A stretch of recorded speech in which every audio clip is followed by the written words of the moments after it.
তামিম দারি একজন খ্রিস্টান মানুষ এসেছে, ও ইসলাম গ্রহণ করেছে। ও বর্ণনা দিচ্ছে দাজ্জালের, যে বর্ণনা আমি দিয়ে থাকি। ও বলছে রাকিবতু ফি সাফিনাতিন বাহারিয়াতিন মা সালাসিন রাজুলান মিন রাহমার জুজাম। আমরা 70 জন মানুষ লাখম এবং জোজাম সম্প্রদায়ের একটা স্টিমারে উঠেছিলাম।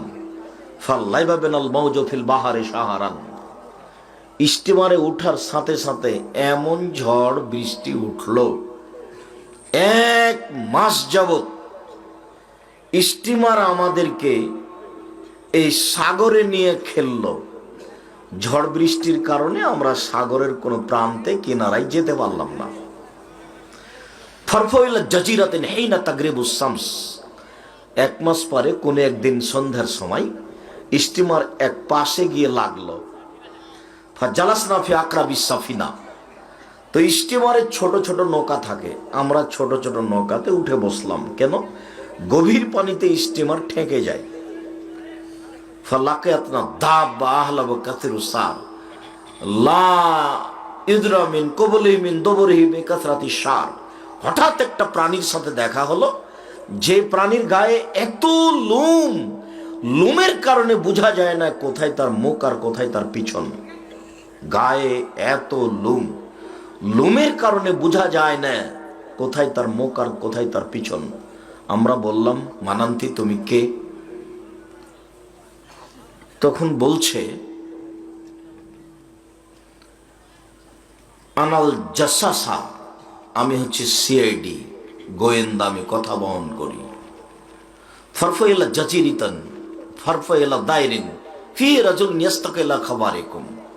ওই যে একটা ঘর দেখা যাচ্ছে, সেই ঘরে তোমরা যাও, সেই ঘরে একটা লোক আছে, সেই লোক তোমাদেরকে দেখার জন্য ব্যস্ত হয়ে গেছে।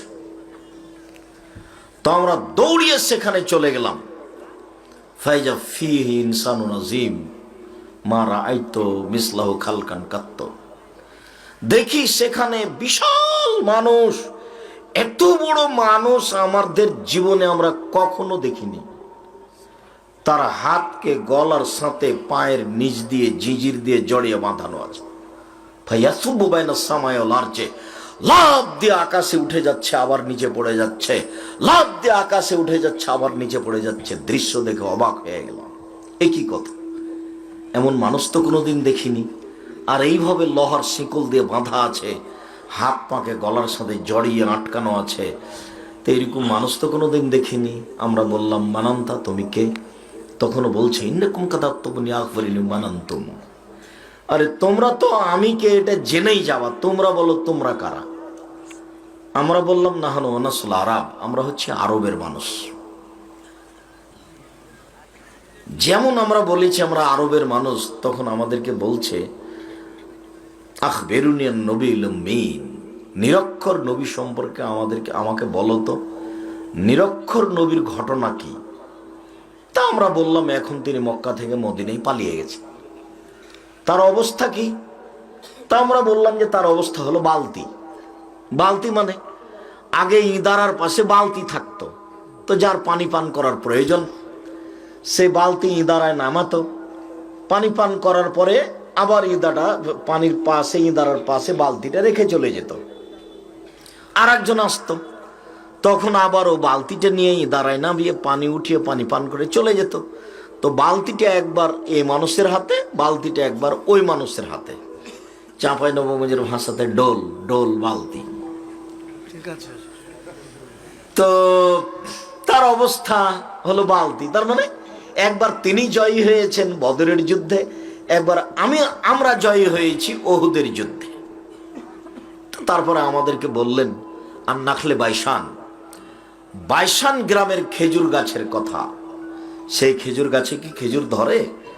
আমরা বললাম, হ্যাঁ, সেই খেজুর গাছে খেজুর ধরে।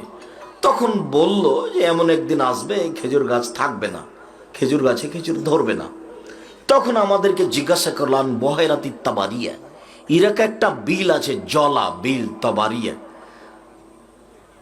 হাল ফিহা মাউন, সে বিলে কি পানি আছে? হাল এজরা হাল মায়া, সেই বিলের আশেপাশের লোকেরা কি সেখান থেকে পানি উঠিয়ে জমি চাষ করে? আমরা বললাম হ্যাঁ, সেখানে পানি আছে, এলাকার লোক সেখান থেকে পানি নিয়ে জমি চাষ করে। তারপরে আমাদেরকে একটা আইনের জোগাড়ের কথা বললেন, অনেক লম্বা কথা। তারপরে শেষ পর্যন্ত বলল যে আমি হচ্ছি দাজ্জাল, আমাকে একদিন এখান থেকে বের হতে বলা হবে, আমি সারা পৃথিবীতে 40 দিন চলবো, সারা পৃথিবীতে 40 দিন চলে একেবারে সারা পৃথিবী ঘুরে নিব, ইল্লা মক্কা ওয়াল মদিনা, তবে আমি মক্কা মদিনায় প্রবেশ করতে পারবো না। মক্কা মদিনায় 12টা গেট আছে, দরজা, যেটা মানুষ দেখতে পায় না। প্রত্যেকটা দরজায় ফেরেশতা আছে খোলা তরবারি নিয়ে। আমি যদি ঢুকতে যাই তাহলে আমাকে তরবারি দিয়ে হত্যা করা হবে। তবে ফেরেশতা তাকে হত্যা করতে পারবেন না, এই জন্য যে তাকে হত্যাকারীর জিম্মেদারি হত্যা করার জিম্মেদারি দেওয়া আছে ঈসা আলাইহিস সালামকে। দাজ্জালকে কে হত্যা করবে? ঈসা আলাইহিস সালাম। আসলে ঈসা আলাইহিস সালামকে দেখেও গলে যাবে, লবণ যেমন পানিতে গলে যায়, এটাই হলো হত্যা করা। তারপরে বললেন যে আল্লাহ রাসূল বললেন যে এই দুইটা জায়গাতে ঢুকতে পারবে না দাজ্জাল, একটা হলো মক্কা আর একটা হলো মদিনা। তারপর একটা হাতে লাঠি ছিল, লাঠি দিয়ে ওই মদিনার ওই মিম্বারের উপরে মারতে লাগলেন আর বললেন হাজিহি তাইবা, হাজিহি তাইবা, হাজিহি তাইবা, এটাই মদিনা, এটাই মদিনা, এটাই মদিনা। এইখানে দাজ্জাল প্রবেশ করতে পারবে না। ইয়াখরুজু মিনাল মাশরিক ইয়াখরুজু মিন ইরাক।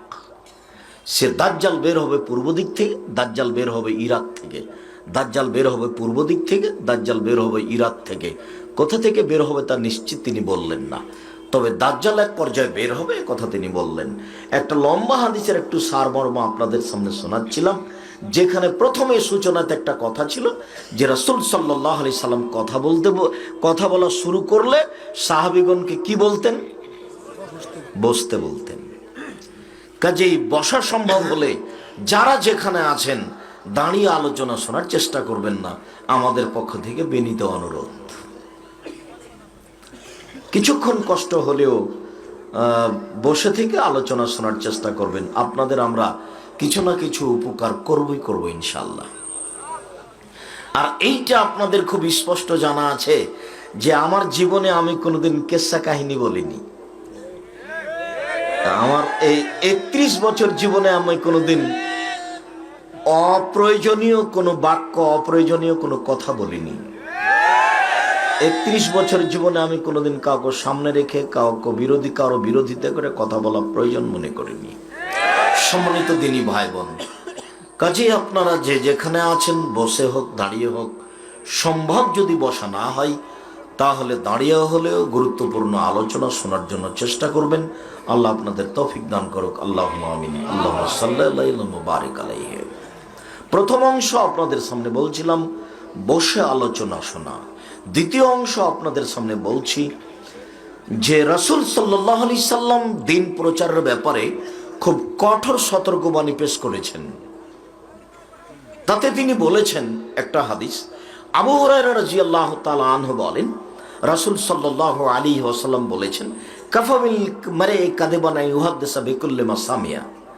একজন আলোচক বক্তার মিথ্যুক হওয়ার জন্য এতটুকু যথেষ্ট যে কোনো কথা শুনেই বলে দিল, তদন্ত করলো না। তদন্ত করে বলা এটা আলেম ওলামাদের কাজ। রাসূল সাল্লাল্লাহু আলাইহি সাল্লাম খুব ভালোই বুঝেছিলেন যে জনগণ ধর্মের নামে মিথ্যা ধর্ম চালু করবে, আর ধর্মের নামে মিথ্যা ধর্ম চালু করা খুব সহজ। একাধিক দিন বলেছি, যেমন কোরআন শরীফ, এদেশে যত কোরআন মাজিদ ছাপছে তাতে সবটাতে লেখা আছে কোরআন শরীফ, অথচ আপনারা অনেক দিন থেকে জানছেন এর নাম হবে কোরআন মাজিদ। আর তো শেষের তো দোয়ার কথা আপনাদের জানাই আছে, শুধু দোয়াও খাতমে কোরআন, কোরআন খতমের দোয়া। আল্লাহে আল্লাহর কসম, আল্লাহে আল্লাহর কসম, আল্লাহে আল্লাহর কসম, যিনি লিখেছেন তিনিও জানেন না ঘটনা কি, যারা ছাপাচ্ছে তারাও জানে না ঘটনা কি, যারা কোরআন মাজিদ পড়া শেষ করে তারাও জানে না ঘটনা কি। ঠিক আপনাদের ঠাকুরগাঁ জেলের মতো, যে 20 বছর থেকে জেলে একটা মানুষ আছে, ও নিজেও বুঝে না আমি কেন জেলে, তার জানা নাই। কেননা সেই দিন তো জাদুরানিতে ছিল না, ওই 1 নম্বর আসামি। ওও ভাবছে যে আমি তো আসলে ছিলাম সেদিন রংপুরে, তা আমি 1 নম্বর আসামি হলাম কি করে। আর সাক্ষী বলছে নাম উল্লেখ করে যে আমি 2 চোখে তাকে মারতে দেখেছি। 3 শ্রেণীর মানুষ পৃথিবীতে সবচেয়ে বড় পাপী। তার 3 নম্বর শ্রেণীর হচ্ছে মিথ্যুক সাক্ষী, মিথ্যাবাদী, যে মিথ্যা সাক্ষী দেয় সে। 1 নম্বর হচ্ছে আল ইশরাক বিল্লাহ, আল্লাহর সাথে শিরক করা, পৃথিবীতে প্রথম মহাপাপ। আর পৃথিবীতে দ্বিতীয় মহাপাপ হচ্ছে উকুকুল ওয়ালিদান, পিতামাতার অবাধ্য চলা। আর তৃতীয় মহাপাপ হচ্ছে শাহাদাতুজ জুর, মিথ্যা সাক্ষী দেওয়া। কত বড় শয়তান! টাকা দিয়েছে, টাকা নিয়ে বলছে আমি 2 চোখে মারতে দেখেছি, অথচ যার কথা বলা হচ্ছে সে এলাকাতেই ছিল না। জজও জানে না ঘটনা কি, উকিলও জানে না ঘটনা কি, শুধুমাত্র যে সাজালছে মামলা সেই জানে।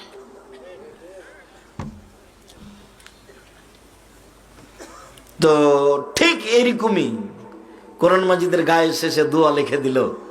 তারপর আরো আগেকার কোরআন মাজিদে কত নকশা ছিল, এই নকশা ব্যবহার করলে এই হয়, এই নকশা ব্যবহার করলে এই হয়, এই নকশা ব্যবহার করলে মনের আশা পূর্ণ হয়। এইভাবে কত যে লিখেছিল, শেষের দিকে ছিল আর প্রথম দিকে ছিল অনেক নকশা কোরআন মাজিদের গায়ে। শয়তানি করতে করতে করতে এসে কোরআনে ঢুকেছে, তাবিজেও আছে। তো রাসূল সাল্লাল্লাহু আলাইহি সাল্লাম বললেন, একজন মানুষের মৃত্যু হওয়ার জন্য এতটুকুই যথেষ্ট যে শরীয়তের কোনো কথা বলে দিল তদন্ত না করে। ফাজাইলে আমলে মুকসুদুল মুমিনিন বইয়ে প্রথমেই লেখা আছে যে 1 ওয়াক্ত নামাজ কাজা করলে 80 হোক বা জাহান্নামে থাকতে হবে। যে লিখেছে সেও জানে না হাদিসে কোথায় আছে, আর যারা পড়ছে কেউ জানে না হাদিসে কোথায় আছে। কোথায় সেই হাদিস? একবারে সাদ্দাদের কাহিনীর মতো, দুনিয়াতে কেউ জানে না সাদ্দাদের কাহিনী কোথায়। আর আমি আপনাদের হুজুরকে 6 মাস সময় দিয়েছি যে আছে কোথায়, তদন্ত পরে ঠিকঠাক পরে, কিন্তু আসলে আছে কোথায়? আছে সূরাতুল ফাজরে, ফাজর সূরাতের ব্যাখ্যাতে আছে, আল্লামা আলুসি রুহুল মানিতে আলোচনা করেছেন। এদেশে একটা বই পাওয়া যায়, তাফসির কি মিথ্যা হতে পারে, আব্দুর রাজ্জাক বিন ইউসুফ, নাম শুনেছেন কিনা? যা কিছু লিখেছিলাম জাতির জন্য, আমাকে পাল্টা পড়তে বলিয়েন না, এতে জাতিকে উপকৃত করতে পারবো না। 50 টাকা 100 টাকা এটুকু খরচ করে যদি মূল্যায়ন না করেন, তাহলে আমি আমার জীবনটা, পুরো জীবনটা আপনার পিছনে ব্যয় করলাম, কোনোদিন কিছু ভাবলাম না, সব শ্রম আপনার কাছে পেশ করলাম, আর আপনি 100-150 টাকা খরচ করে বইটাকে মূল্যায়ন করতে পারলেন না। আমার জীবনে সবচেয়ে বড় সার্থকতা ওই বইটাতে, যেটা হলো আমার মাসিকা লিতেশাম পত্রিকা, যেটা জামিয়া সালাফের মুখপাত্র পত্রিকা, যাতে 50টা প্রশ্নের উত্তর আছে।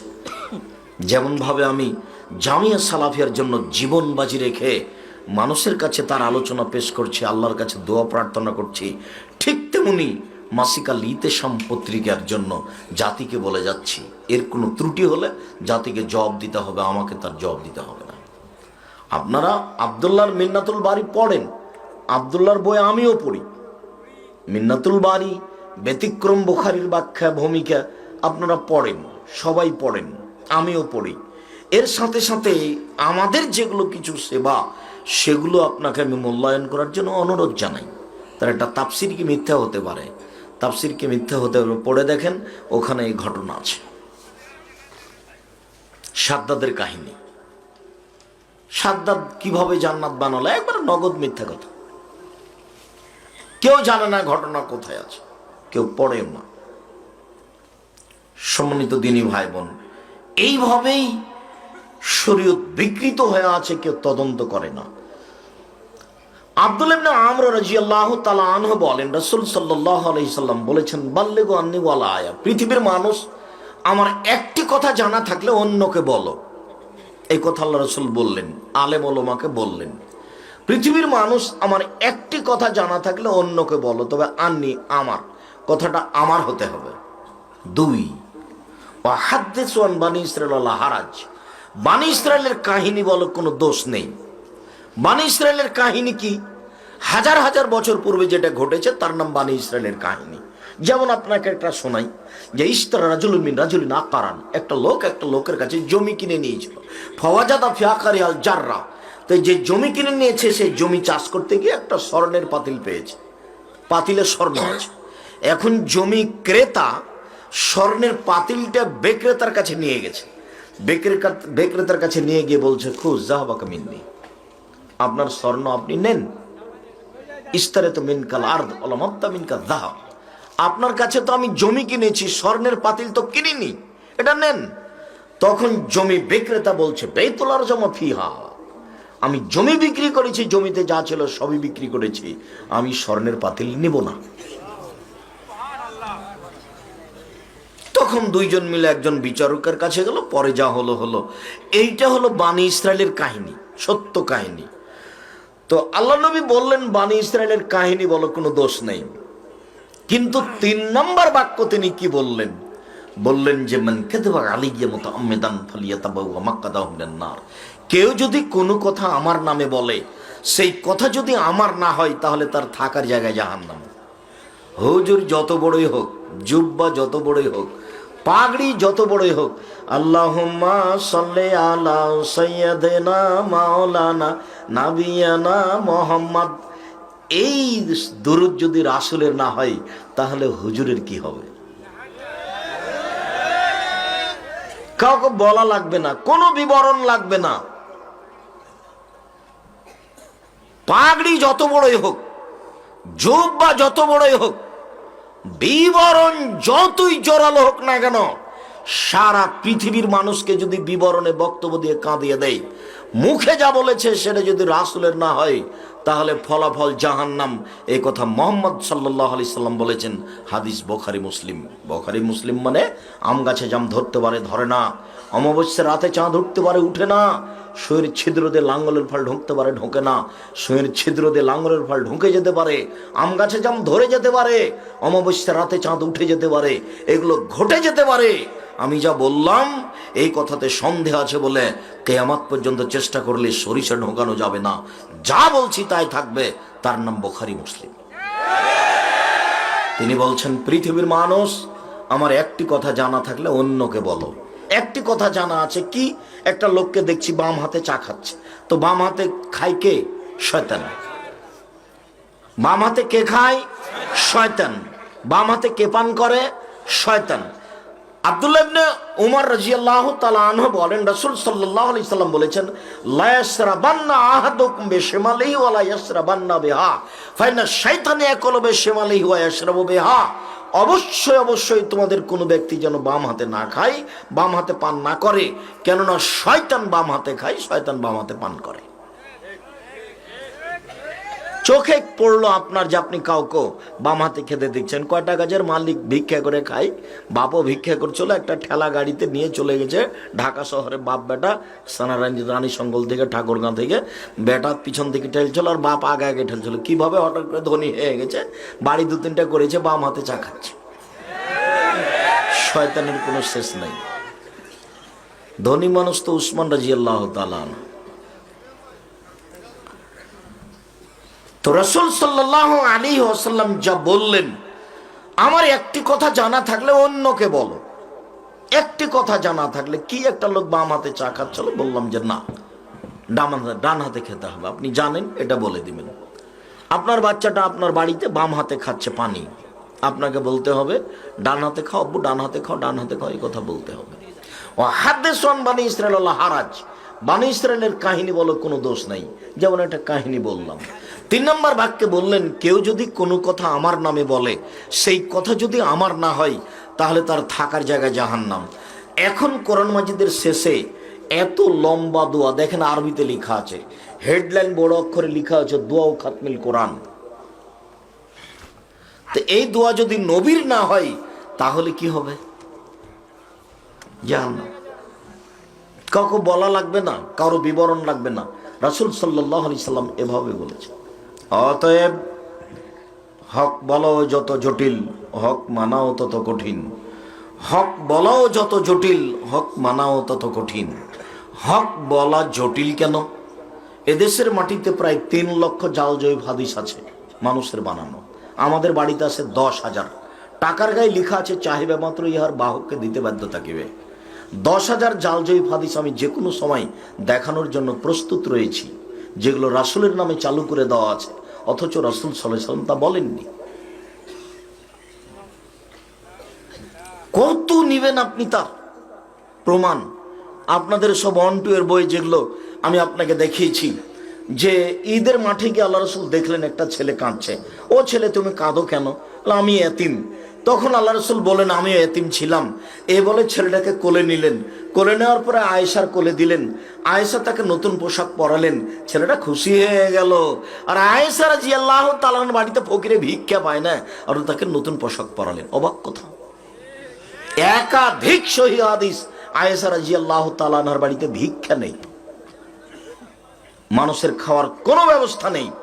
একদিন সকালবেলাতে আল্লাহ রসুল বলছেন, আয়েশা কোনো কিছু খাওয়ার আছে? তখন আয়েশা রাদিয়াল্লাহু তাআলা বলছেন, জি না, কোনো কিছু খাওয়ার বাড়িতে নেই। তখন আল্লাহ রসুল বলছেন, তাহলে আমি সিয়াম থেকে গেলাম, রোজা থেকে গেলাম। আয়েশা রাদিয়াল্লাহু তাআলা আনহা বলেন, একজন মহিলা তার দুইটা মেয়েকে নিয়ে এসে খেতে চাইলো।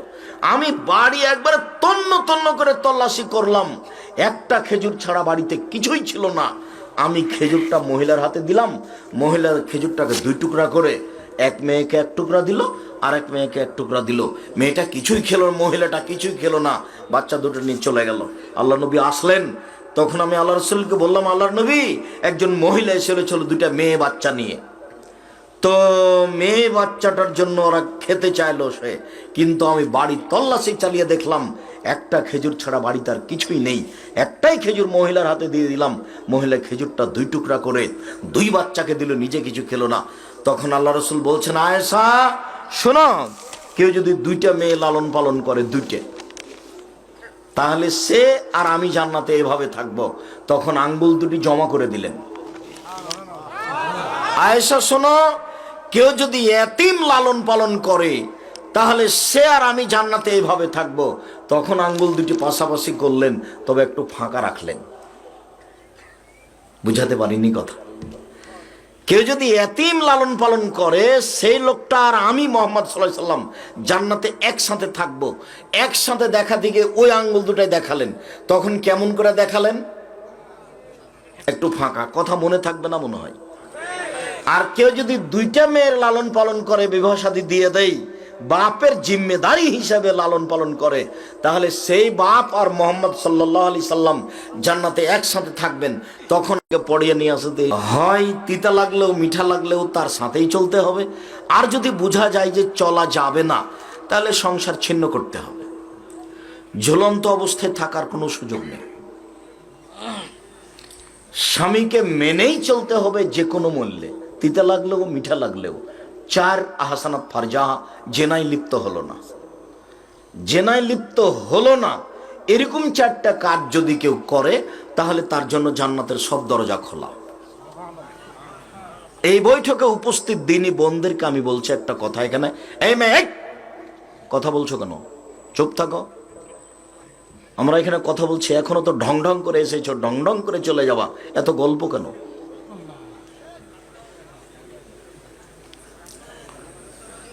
আপনাদেরকে আমরা বলছি, কোন মহিলার যদি জেনা ঘটে গিয়েই থাকে, তো আজ থেকে যদি সেটা বন্ধ করে, আর যদি কোনোদিন অশ্লীল কাজে লিপ্ত না হয়, তাহলে জান্নাতের তো দরজা খোলা খোলাই।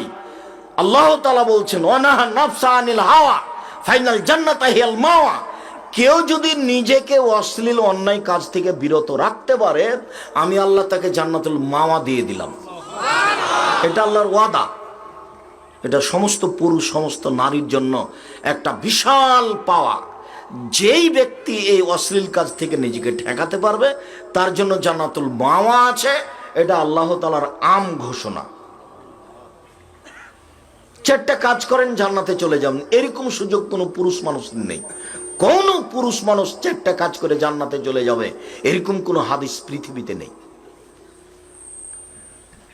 হ্যাঁ, আব্দুর রাজ্জাক সাহেব, একটা কথা আছে যে আল্লাহ রাসূল বলেছেন, ওযু করার পরে কেউ যদি বলে আশহাদু আল্লা ইলাহা ইল্লাল্লাহু ওয়াহদাহু লা শারীকা লাহু ওয়া আশহাদু আন্না মুহাম্মাদান আবদুহু রাসূলুহু, তাহলে তার জন্য জান্নাতের সব দরজা খোলা। তো এটা আপনার জন্য যা মহিলার জন্য তাই। এটা তো আর কারোর জন্য খাস হলো না, আর ওইটা হলো মহিলাদের জন্য খাস। এরকম সুযোগ পুরুষের জন্য হবে না। আপনি ভালো করে মনে রাখেন, এক 5 ওয়াক্ত সালাত, 2 রমজান মাসে সেম, 3 স্বামীকে মেনে চলা, 4 জেনায় লিপ্ত না হওয়া, জান্নাতের সব দরজা খোলা। আর ওযু করার পরে কেউ যদি বলে আশহাদু আল্লা ইলাহা ইল্লাল্লাহু ওয়াহদাহু লা শারীকা লাহু ওয়া আশহাদু আন্না মুহাম্মাদান আবদুহু ওয়া রাসূলুহু, তাহলে তার জন্য জান্নাতের সব দরজা খোলা। তবে পুরুষ নারী সব সমান। আল্লাহুম্মা জাল্লি মিনাত তাওবিন ওয়া জাল্লি মিনাল মুতাতাহিরিন, এই দোয়া পড়লে নেকি হবে। তবে কি নেকি হবে এই কথা মুহাম্মদ সাল্লাল্লাহু আলাইহি সাল্লাম বলেননি। নেকি হবে, কি নেকি হবে এই কথা তিনি বলেননি।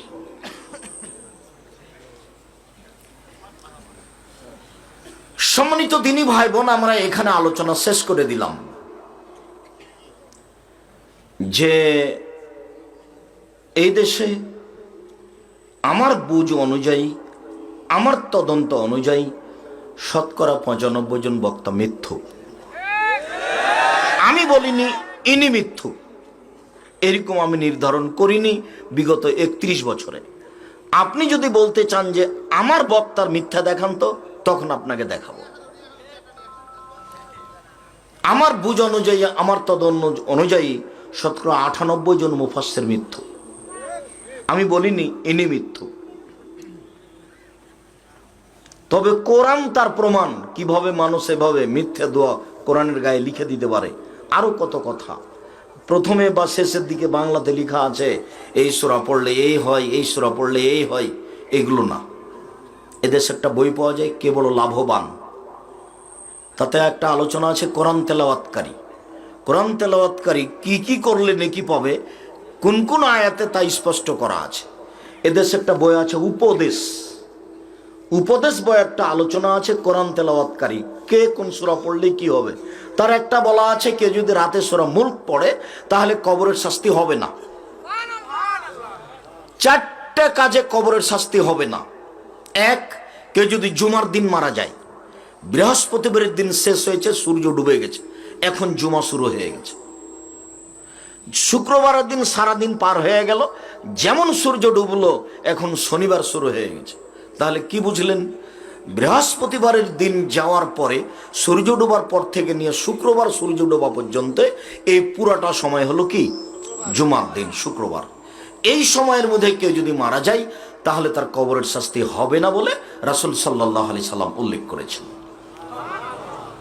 কোরআন তেলাওয়াতকারীর আলোচনাতে এখানে পাওয়া যাবে। 2, কেউ যদি পেটের ব্যথায় মারা যায়, পেট ব্যথায়, তাহলে তার কবরের শাস্তি হবে না, মান কাতালাহু বাতনহু। 3, কেউ যদি সূরা মুলক পড়ে রাতে তাহলে তার কবরের শাস্তি হবে না। 4, কেউ যদি শহীদ হয়ে যায় তাহলে তার কবরের শাস্তি হবে না। এই 4টে আলোচনা উপদেশ বইয়ে দেওয়া আছে। মনে থাকবে না মনে হয়, সিরিয়াল তো মনে থাকবে না, 2-1টা হয়তো আগে থেকে মনে থাকলে, মোবাইলে শুনে থাকলে। 1, জুমার দিন মারা গেলে, শুক্রবারে মারা গেলে। 2, পেট ব্যথায় মারা গেলে। 3, সূরা মুলক রাতে পড়লে সর আগে। 4, শহীদ হয়ে মারা গেলে। যদি হিন্দু মারা যায় তাহলে কি, এসব কথা হলো অযৌক্তিক কথা, এসব কথা বলতে হবে না। রাসূল সাল্লাল্লাহু আলাইহি সাল্লাম যেভাবে বলেছেন কথা সেভাবে রেখে দিতে হবে। মানুষ কোন মুসলিম এদিনে মারা গেলে তার উপরে ভালো ধারণাটা রাখতে হবে। পাল্টিয়ে এই খারাপ ছিল, সেই খারাপ ছিল, কত কি ছিল, তাহলেও জুমার দিন মারা গেল তাহলে তার কবরের শাস্তি মাফ হবে নাকি, এত জিজ্ঞাসার প্রয়োজন নেই। আল্লাহ যদি ফেরাউনকে ক্ষমা করে দেন, কারো কিছু করার আছে? ঈসা আলাইহিস সালাম বলছেন ইনতুয়াজ্জিবহুম ফাইনুম ইবাদুকা, আল্লাহ তুমি যদি তোমার বান্দাকে শাস্তি দাও, তোমার বান্দা আমার কি করার আছে। ওয়াইন তাগফির লাহুম, আর তুমি যদি তোমার বান্দাকে ক্ষমা করে দাও, ফান্নাকা আনতাল আজিজুল হাকিম, তুমি পরাক্রমশালী প্রজ্ঞাময়, তোমার কেউ বিচার করতে পারে না। সারা পৃথিবীর মানুষকে যদি ক্ষমা করে জান্নাতে দিয়ে দাও, তোমার পাল্টা কেউ বিচার করতে পারবে না, মিছিল করতে পারবে না, অমুক ক্ষমা পেল কি করে। এরকম কিছু করার কোনো ক্ষমতা কারো নেই। বাস জুমার দিনে রাসূল সাল্লাল্লাহু আলাইহি ওয়াসাল্লাম এই মর্যাদা উল্লেখ করেছে, আপনি মূল্যায়ন করবেন। মহান আল্লাহ বলেন, ইয়া আইয়ুহান নাস কুলু মিম্মা ফিল আরদি হালালান তাইয়্যিবা। পৃথিবীর মানুষ,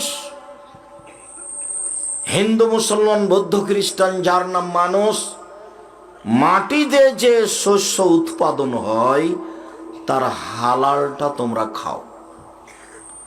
তাহলে সব ধরনেরই উৎপাদন হয়, হালালও হয়, হারামও হয়।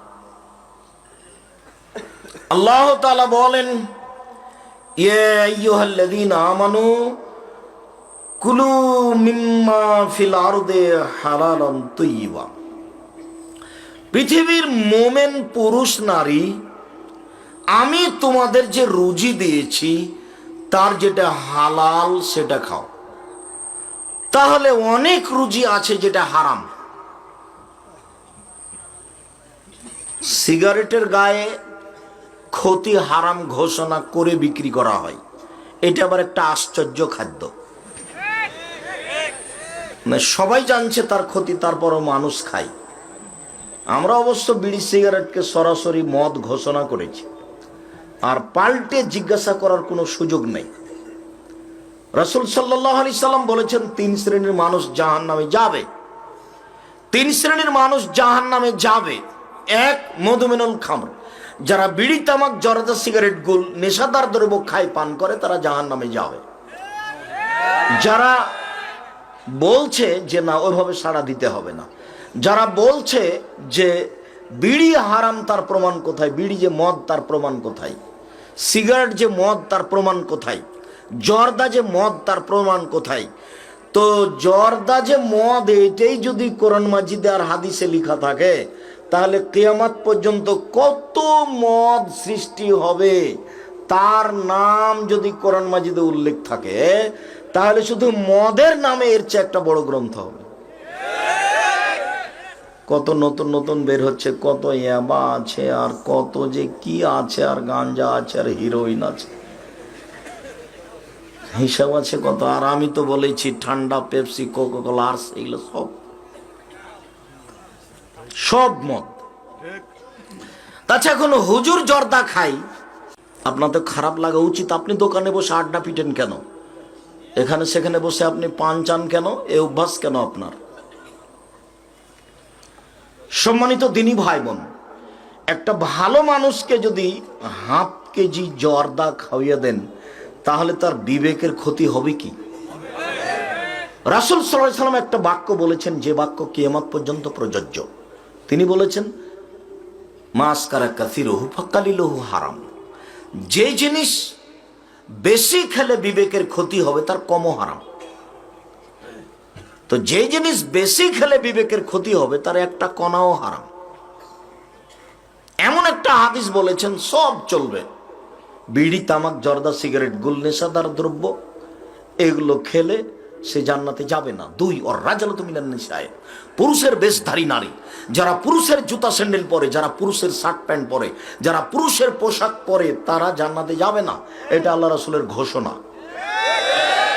তিনি বলেন, তিন, দায়ুস আল্লাযী কুরিরা ফি আলাল খাবাসা, দায়ুস যে তার বাড়িতে বেহায়াইর সুযোগ দিয়েছে, যার মেয়ে নগ্ন পোশাকে আসে যায়, যার স্ত্রী সাধারণ নগ্ন পোশাকে হাটে বাজারে যায়, চলে ফিরে, তার একটা আত্মমর্যাদা থাকা দরকার। পুরুষ হিসেবে একটা আত্মমর্যাদা থাকা দরকার। আত্মমর্যাদা মানে আমার স্ত্রী খালি গায়ে বাইরে গেলে কেমন কেমন লাগে, তার নাম আত্মমর্যাদা। যখন কারো আত্মমর্যাদায় কাজ করে না, স্ত্রী হাটে বাজারে যায়, তাকে ভালো লাগে, তখন ওই স্বামী আর মানুষ নয়, হলো পশু, ও হলো কুকুর শ্রীগালের মতো। বুঝেও বুঝে না ওরা, ওদের অন্তর আছে বুঝে না, দেখেও দেখে না ওরা, চক্ষু আছে দেখে না, শুনেও শোনে না ওরা, কান আছে শোনে না। উলায়েকা কাল আনাম, তারা পশু প্রাণীর মতো, তারা গরু ছাগলের মতো, তারা কুকুর শ্রীগালের মতো। ভালো হয় বলেন, তার চেয়ে খারাপ ওই স্বামী কুকুর শ্রীগালের চেয়ে খারাপ। যার স্ত্রী বাজারে ঘুরে তাকে খারাপ লাগে না, খারাপ লাগে বেটা তোমাকে বলতে এসেছি। আপনাকে খারাপ লাগে, আপনার লজ্জা হয় না কেন, আপনার হায়া হয় না কেন, আপনার শরম হয় না কেন? আপনার মানবতা নেই, আপনার বোধোদয় নেই, আপনার হিতাহিত জ্ঞান নেই, আপনার মানবতা কাজ করে না। আপনার স্ত্রী জাতিকে ধ্বংস করেছে, আপনাকে খারাপ লাগে না কেন? আপনার আত্মমর্যাদা থাকা দরকার। আমরা যদি এরকম অবস্থায় 1 মিনিট দেখি তাহলে তো আমরা অজ্ঞান হয়ে যাই। ইন্না লিল্লাহি ওয়া ইন্না ইলাইহি, একই কথা, যেটা আমরা স্বপ্নেও ভাবি না, স্বপ্নেও দেখি না এরকম দৃশ্য যে আমাদের বাড়ি থেকে হাটে বাজারে চলে যাবে, এমনি ঘুরবে। আর আপনার রাত দিন ঘুরে আপনাকে কে বলেছে মানুষ? জি না, আল্লাহর বলেননি। আল্লাহ বলছেন বুঝেও বুঝে না, ওরা অন্তর আছে বুঝে না, দেখেও দেখে না, ওরা চক্ষু আছে দেখে না, শুনেও শুনে না, ওরা কান আছে শোনে না, ওরা হচ্ছে পশু প্রাণীর মতো, ওরা গরু ছাগল কুকুর শিকারের মতো, বরং তার চেয়ে খারাপ। এ কথা আমি বলিনি, এ কথা আল্লাহ বলেছে। কি আপনি দেখাতে চাচ্ছেন? তাহাজ্জুদ পড়ে অত কিছু দেখাতে চায়েন না। বেটি নগ্ন হয়ে ঘুরে বেড়ায়, আপনি 3 মাসের চিল্লে লন্ডনে চলে গেছেন, চিল্লাই জান্নাত কিনবে না। তো জান্নাত সহজ নয়, জান্নাত তো সহজ নয়। হজবাতিন নার বিশাহওয়াত, জাহান্নাম ঘেরা আছে মনের ইচ্ছে দিয়ে। ও হজবাতে জান্নাতের মাকার হে, কষ্ট ক্লেশ নিয়ম নীতি ত্যাগ তিতিক্ষা দিয়ে ঘেরা আছে জান্নাত। জান্নাত সহজে পাওয়া যায় না, জান্নাত পাওয়া খুব টাফ ব্যাপার। আল্লাহ নবী বলছেন বুখারী মুসলিম, হজবাতিন নার বিশাহওয়াত, মনের ইচ্ছা দ্বারা জাহান্নাম ঘেরা আছে। হজবাতিল জান্নাত বিল মাকারেহে, নিয়ম নীতি কষ্ট ক্লেশ ত্যাগ তিতিক্ষা সব কিছু দিয়ে জান্নাত ঘেরা আছে। রাসূল সাল্লাল্লাহু আলাইহি সাল্লাম বলছেন, আদ-দুনিয়া সিজনুল লিল মুমিন ওয়া জান্নাতুল লিল কাফির। পৃথিবী হচ্ছে মুমিনের জন্য কারাগার, আর কাফেরের জন্য জান্নাত। জান্নাত মানে খোলা জায়গা, যেখানে কোনো নিয়ম নীতি নেই, বাধা বিঘ্ন নেই। তো যারা দিন ধর্ম মানে না তাদের জন্য পৃথিবী জান্নাত, এ কথা মুহাম্মদ সাল্লাল্লাহু আলাইহি সাল্লাম বলেন, হাদিস বুখারী মুসলিম। আর মুমিনের জন্য কারাগার। কারাগার মানে অবাক কথা, জেলখানা। ইচ্ছে মতো হাটে বাজারে যাওয়া যায় না, তার নাম হলো কারাগার। ইচ্ছে মতো স্বামীর সাথে কথা বলা যায় না, তার নাম হলো কারাগার। ইচ্ছে মতো বাপের সাথে দেখা করা যায় না, তার নাম হলো কারাগার। ইচ্ছে মতো বাইরে যাওয়া যায় না, তার নাম হলো কারাগার। আল্লাহর নবী আমাকে বলছেন যে পৃথিবী হলো তোমার জন্য কারাগার, কিন্তু আমি কোনো সময় বুঝতে পারলাম না কারাগার কাকে বলে। ইচ্ছে মতো ব্যবসা করি, ইচ্ছে মতো চাকরি করি, ইচ্ছে মতো জমি চাষ করি, ইচ্ছে মতো হাট বাজারে যাই, ইচ্ছে মতো খেতে বসি, ইচ্ছে মতো জুতা স্যান্ডেল পরি, কই বুঝতে পারি না কারাগার। অথচ আল্লাহর নবী বলছেন কারাগার। অবাক কথা, আল্লাহ নবী কি ভুল বলেছেন? নাউজুবিল্লাহি মিন জালিক। আল্লাহ নবী তো ভুল বলেননি, অবশ্যই কারাগার। কিভাবে আব্দুর রাজ্জাক সাহেব বলেন তো কারাগার মানে? কারাগার মানে বুঝতে পারলেন না? 1 গ্লাস পানি ইচ্ছে মতো খাওয়া যায় না, তার নাম কারাগার। আর একজনের ইচ্ছায় চলতে হবে, উনি যেভাবে বলেছেন সেভাবে। ঠিক কথাটা এরকম, উঠো তো উঠলাম, বসো তো বসলাম, আমার কোনো স্বাধীনতা নেই, তার নাম কারাগার। একজন বলেছেন সেই অনুপাতেই চলতে হবে, তার নাম হলো কারাগার। তিনি বলেছেন পানি ডান হাতে খাও, ডান হাতে খেতে হবে। তিনি বলেছেন বসে খাও, বসে খেতে হবে। তিনি বলেছেন 3 শ্বাসে খাও, 3 শ্বাসে খেতে হবে। তিনি বলেছেন শেষে আলহামদুলিল্লাহ বলো, তো আলহামদুলিল্লাহ বলতে হবে। এর নাম কারাগার। এক জোড়া জুতা, নিজের জুতা নিজে টাকা দিয়ে কিনেছি, ইচ্ছা মতো পরা যায় না, তার নাম কারাগার। ডান পায়েরটা আগে পড়তে হবে, আর খোলার সময় কোনটা? বাম পায়েরটা আগে খুলতে হবে। আরে নিজস্ব বিছানা, ঘর বাড়ি আমি করেছি, ঘর বাড়ি আমি করেছি, চাদর আমি কিনেছি, সুন্দর করে সাজিয়েছি, আমি নাকি ইচ্ছে মতো ঘুমাতে পাবো না? ডান কাতে ঘুমাতে হবে, ঘুমানোর সময় বলতে হবে আল্লাহুম্মা বিসমিকা আমুতু ওয়া আহইয়া।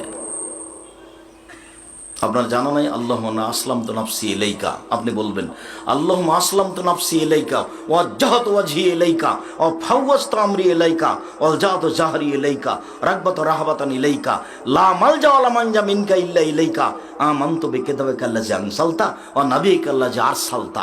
এই দোয়া পড়ে আল্লাহ রাসূল রাতে ঘুমাতেন। আপনি পড়েন তো? অভ্যাসে আছেন তো?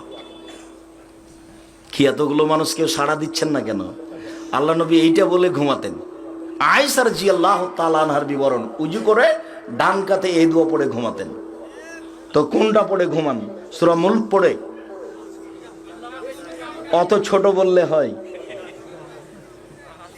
তোমরা যুবক পড়াশোনা করছো, খালি হাটে বাজারে ঘুরে বেড়াচ্ছ আর মিছিল করে বেড়াচ্ছ, অমুকের চরিত্র ফুলের মতো পবিত্র, বোকা হয়ে গেছো, কিছু মুখস্থ করো, সময় কাটাও।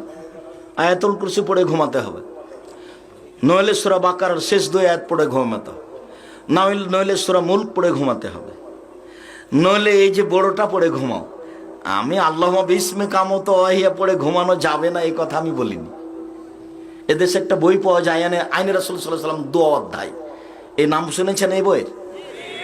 আইনে রাসূল সাল্লাল্লাহু আলাইহি ওয়াসাল্লাম দোয়া অধ্যায়তে 10টা দোয়া আছে, 10টা সিরিয়াল দোয়ার।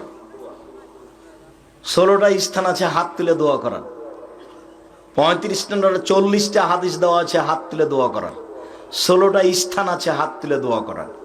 আপনারটাই লিখেছি, কেন যে আপনি পড়েন না? সাদ করে এইভাবে এসেছেন, বাড়িঘর রেখে দিয়ে ছেলে মেয়ে সহ, তো একটু সাদ করে বইগুলো নেওয়ার চেষ্টা করবেন, তাহলে আপনি সহ আপনার আহাল পরিবার সহ সবাই সফলতা পাবে। সম্মানিত দিনী ভাই বোন, বলছিলাম আল্লাহ তাআলা নবী রাসূলগণকে এইভাবে হালাল খাওয়ার জন্য বলেছেন। আল্লাহ তাআলা বলেন, ইয়া আইয়ুহার রাসূল কুলু মিনাত তাইয়্যিবাত ওয়া আমালু সলিহা। নবী রাসূলগণ আপনারা হালাল রুজি খান আর সৎ আমল করুন। হালাল রুজি খেতে হবে, সৎ আমল করতে হবে। সব আমল সৎ নয়, সব আমল সৎ নয়। মাগরিবের ফরজ সালাতের পরে 2 রাকাত সুন্নাত পড়লাম, এটা হলো সৎ আমল।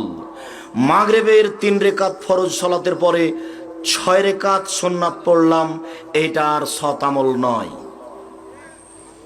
বুবু কিন্তু বৈঠকে বলেছে, বুবু মাগরিবের পরে যদি 6 রাকাত সালাত পড়ো বুবু, এটা নাম সালাতুল আওয়াবিন বুবু, 12 বছরের ইবাদতের সমান নেকি হবে বুবু 6 রাকাত বুবু।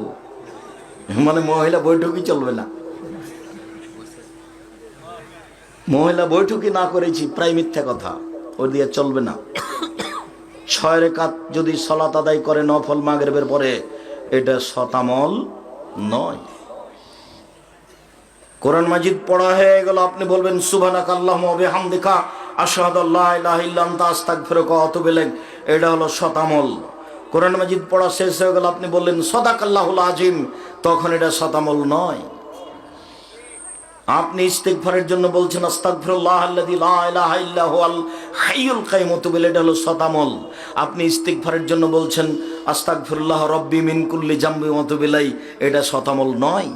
আপনি বলেন আসসালামু আলাইকুম, হাতের সাথে হাত মিলালেন, পৃথক হওয়ার সাথে সাথে সব পাপ ক্ষমা হয়ে গেল। করোনার কারে হাত মিলানো যাবে না, নবীর হুকুম চলবে না। মুহাম্মদ সাল্লাল্লাহু আলাইহি সাল্লাম বলেছেন আসসালামু আলাইকুম বলে হাত মিলানোর পরে হাত পৃথক হওয়ার সাথে সাথে সব পাপ ক্ষমা করে দেওয়া হবে, কথা মুহাম্মদ সাল্লাল্লাহু আলাইহি সাল্লাম বলেন।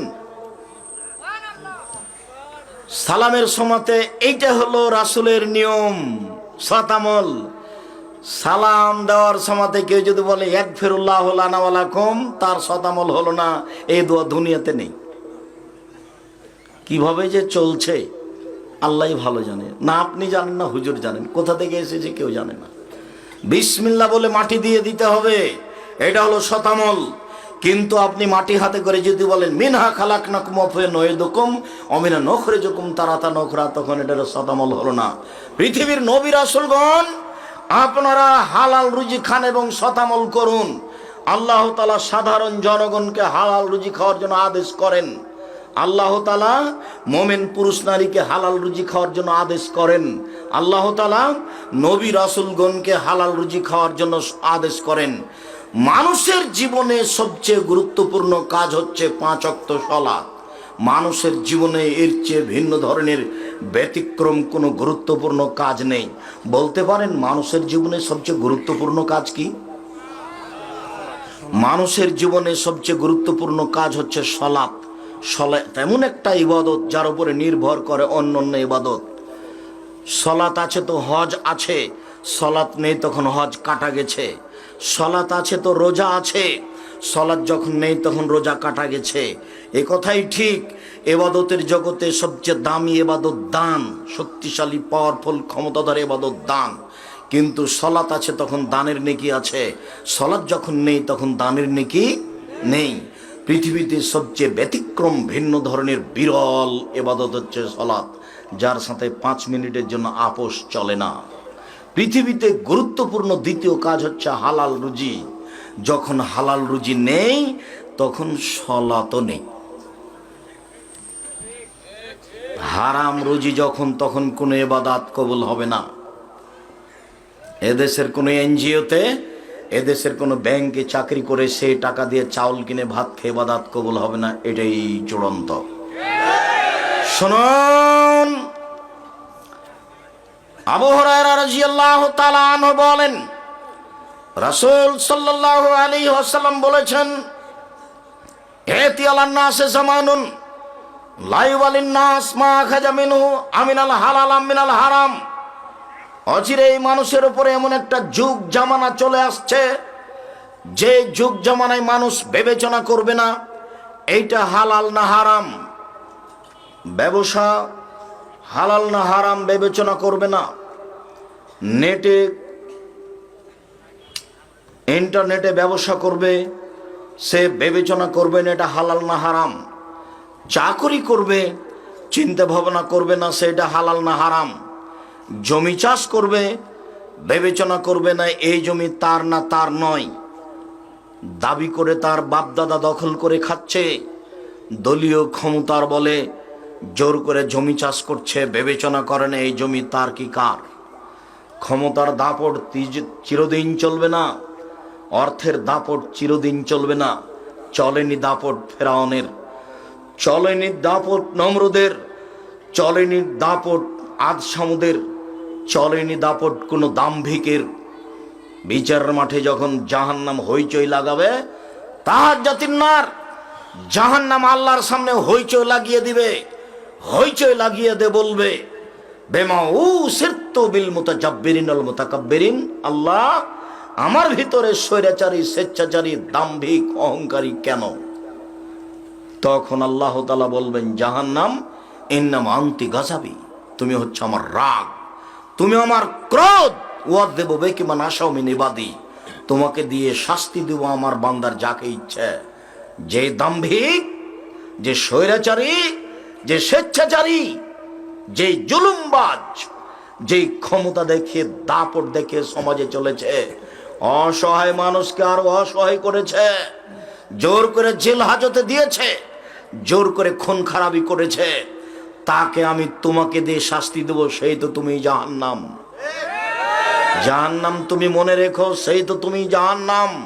স্বৈরাচারী, স্বেচ্ছাচারী, বদমেজাজি, জুলুমবাজ, আত্মসাৎকারীকে আমি তোমাকে দিয়ে শাস্তি দেব, আমি প্রতীক্ষমান রয়েছি, তুমি থাকো। সম্মানিত দিনী ভাই বোন, এমন একদিন চলে আসবে মানুষ হালাল হারাম বিবেচনা করবে না, সেই সময় এখন চলে এসেছে। আবু হুরায়রা রাদিয়াল্লাহু তাআলা আনহু বলেন, রাসূল সাল্লাল্লাহু আলাইহি সাল্লাম বলেছেন, ইন্নাল্লাহ তাইয়্যিব, আল্লাহ হচ্ছেন পবিত্র, লা ইয়াকবালু ইল্লা তাইয়্যিবা, আল্লাহ পবিত্র ছাড়া কবুল করেন না, হালাল ছাড়া কবুল করেন না।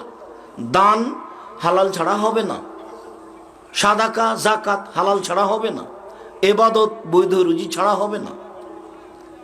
সুম্মা যাকারা রাজুলা, তারপর তিনি একটা লোকের আলোচনা করলেন, ইতুলি সাফারা, যে লোকটা লম্বা সফরে আছে, আশা শাক মারা, মাথার চুলগুলি এলোমেলো হয়ে গেছে, ঠিক মতো গোসল করেনি, ঠিক মতো চিরুনি করেনি, লম্বা সফরে আছে, বিপদে পড়েছে, হাত তুলে প্রার্থনা করছে।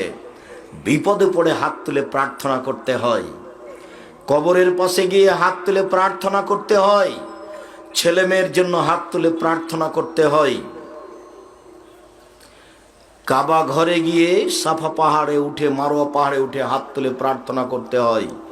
পরের 2 দিন প্রথম 2টি খাম্বায় পাথর মেরে হাত তুলে দোয়া করতে হয়, পানি চাইতে গিয়ে সবাই মিলে হাত তুলে দোয়া করতে হয়। হাত তুলে দোয়া করার প্রায় 36টি হাদিস বুখারী মুসলিমে রয়েছে। হাত তুলে দোয়া করলে খালি হাত ফিরে দিতে আল্লাহ লজ্জা পান, হাত তুলে দোয়া করলে খালি হাত ফিরে দিতে লজ্জা পান, হাত তুলে দোয়া করা একটা গুরুত্বপূর্ণ ইবাদত, যা মানুষের জীবনে জরুরি। তা অবশ্যই ব্যক্তিগতভাবে, সমষ্টিগতভাবে হাত তুলে দোয়া করলে রাসূলকে অপমান করা হবে। অতএব জানাজার পরে, সভা সমিতির পরে, ঈদের মাঠে, বিবাহ শাদীর পরে, এই সব জায়গাতে যদি মানুষ সবাই মিলে হাত তুলে দোয়া করলে